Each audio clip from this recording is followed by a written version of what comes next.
Assalamualaikum warahmatullahi wabarakatuh. Hai teman-teman semua, perkenalkan nama saya Zelvenisa Putri dari Program Studi Sistem Informasi Universitas Muhammadiyah Riau Angkatan 2021. Video ini dibuat untuk memenuhi tugas mata kuliah Tata Kelola TI yang diampu oleh Bapak Rizal Diansyah Eskom MTI.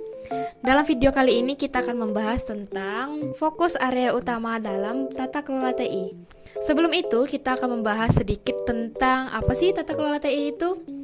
Jadi, Tata Kelola TI atau IT Governance merupakan suatu bentuk perencanaan dalam menerapkan dan menggunakan TI yang digunakan oleh suatu organisasi agar sesuai dengan visi, misi, dan tujuan organisasi.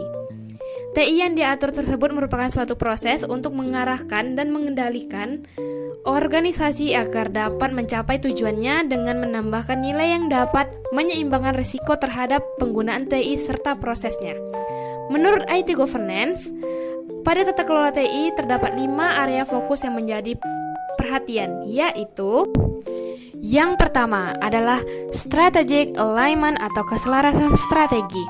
Memastikan adanya hubungan perencanaan organisasi dan TI dengan cara menetapkan, memelihara, serta menyesuaikan operasional TI dengan operasional organisasi.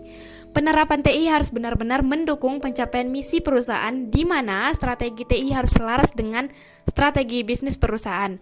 Kita ambil contohnya seperti seorang mahasiswa yang merencanakan jadwal belajar dan mengatur prioritas tugas kuliahnya agar sejalan dengan tujuan akademiknya. Yang kedua, value delivery atau pengiriman nilai.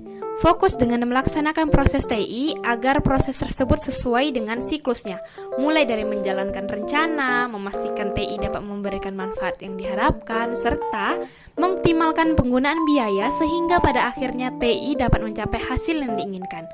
Penerapan TI harus dapat memberikan nilai tambah bagi pencapaian misi perusahaan. Contohnya seperti seorang guru memberikan pembelajaran efektif dan bermanfaat kepada siswa serta membantu mereka mencapai hasil yang diinginkan. Yang ketiga, ada resource management atau pengelolaan sumber daya. Fokus pada kegiatan yang dapat mengoptimalkan dan mengelola sumber daya TI yang terdiri dari aplikasi, informasi, dan infrastruktur serta sumber daya manusia. Penerapan TI harus didukung oleh sumber daya yang memadai dan penggunaan sumber daya sedapat mungkin dilakukan secara optimal.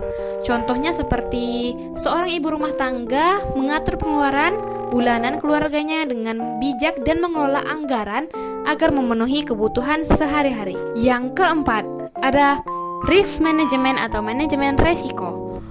Untuk melaksanakan pengelolaan terhadap risiko, dibutuhkan kesadaran anggota organisasi dalam memahami adanya risiko, kebutuhan organisasi, dan risiko-risiko signifikan yang akan terjadi, serta menanamkan tanggung jawab dalam mengelola risiko yang ada di dalam organisasi.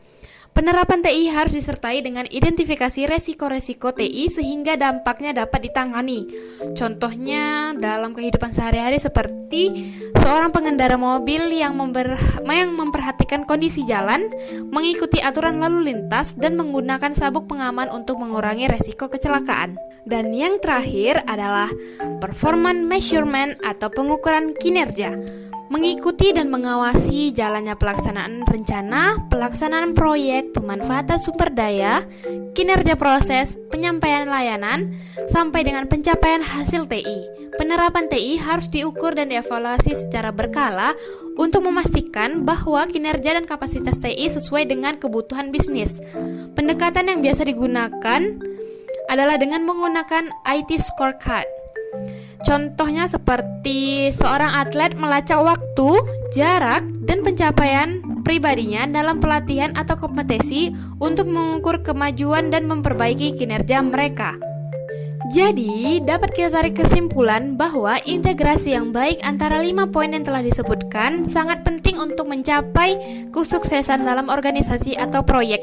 Menetapkan praktik terbaik dalam setiap elemen ini dapat membantu organisasi mencapai keunggulan kompetitif, efisiensi operasional, dan pencapaian tujuan jangka panjang. Jadi, gimana teman-teman? Udah pada paham belum apa yang disampaikan? Sepertinya itu saja. Terima kasih sudah menonton dan wassalamualaikum warahmatullahi wabarakatuh. Dah.